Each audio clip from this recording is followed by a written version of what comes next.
রাস্তাটা ওদিকে ওদিকে না গিয়ে না মধ্যমগ্রামের রাস্তাটা ওরা তুই তো বললি বিরাটির দিকে। হ্যাঁ দেখ দিদি সব পারে পড়তে। আমি তোকে বলে দিচ্ছি দিদি সব করতে পারে।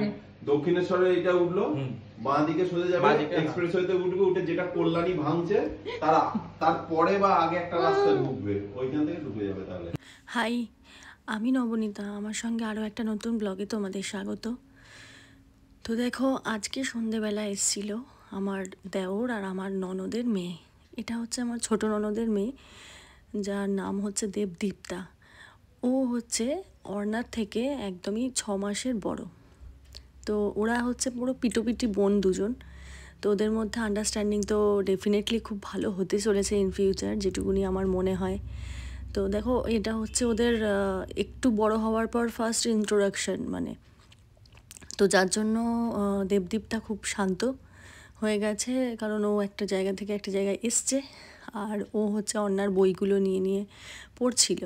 আর অর্ণাকে দেখো, অর্ণা ডান পিটেগিরি করে বেড়াচ্ছে। তো আমরা দেওর, দাদা, বৌদি সবাই মিলে বসে খুব গল্প করছিলাম। চা টা খাওয়া হচ্ছিল আমাদের সন্ধেটা। মাঝে মাঝেই আমাদের এরকম আসর বসে, সন্ধেবেলার দিক করেই বসে। তো আজকেও সেই রকমই নর্মালি একটা সন্ধেবেলা আসর বসেছিল। তো বেশ ভালোই কাটলো সন্ধেটা। অর্ণা তো প্রচণ্ড দুষ্টুমি শুরু করে দিয়েছিল, আর দেবদীপ্তা হচ্ছে একটু একটু এখন বলতে শিখেছে কথা। তো এত সুইট লাগছিল ওর কথাবার্তাগুলো।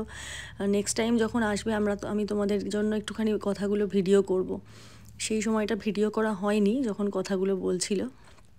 তো এত মিষ্টি লাগছে, প্রথম প্রথম বাচ্চারা কথা বলতে শেখে যখন, এত সুন্দর লাগে শুনতে, কি বলবো। আমার মেয়েটা কবে কথা বলা শিখবে কে জানে। এখন তো শুধু বাবা, মামা, ঘুরতে, এগুলো এগুলো বলতে পারে, এর থেকে বেশি কিছু বলতে পারে না। তো যাই হোক, দেখো, হাসাহাসি হচ্ছিল, খুব গল্প হলো। আমার দেওর প্রচণ্ড মেধাবী একজন ছাত্র, আর আমাদের আন্ডারস্ট্যান্ডিং প্রচণ্ডই ভালো বলতে পারো। আমাদের দেওর বৌদির সম্পর্কই নয়, আমাদের হচ্ছে ভাই আর দিদির সম্পর্ক। প্রচণ্ড ভালো আন্ডারস্ট্যান্ডিং আমাদের তিনজনের। তো আমরা মাঝে মধ্যে একসঙ্গে ঘুরতে বেড়াতেও যাই। তো তোমাদের সঙ্গে নেক্সট টাইম যখন আমরা যাব ঘুরতে বেড়াতে, সেগুলো তোমাদের সঙ্গে শেয়ার করব। তো ভালো থেকো। আমার ভিডিওগুলো যদি তোমাদের ভালো লেগে থাকে, কাইন্ডলি আমাকে একটা like, follow, share and subscribe করে দিও, এরকম আরও নতুন নতুন অনেক রকমের ভিডিও দেখার জন্য। আর দেখো, অর্ণা দেবদীপ্তাকে কন্টিনিউ পোক করে যাচ্ছিল, কিন্তু দেবদীপ্তা চুপচাপ রয়েছে, ও কিন্তু কোনো রকম রেসপন্স করছিল না। আর সবথেকে ফানি থিং হচ্ছে, দেবদীপ্তা অর্ণার সঙ্গে খুব একটা মেলামেশা করছিল না, কিন্তু লাস্টে ও বাড়ি যেতে চাইছিল না।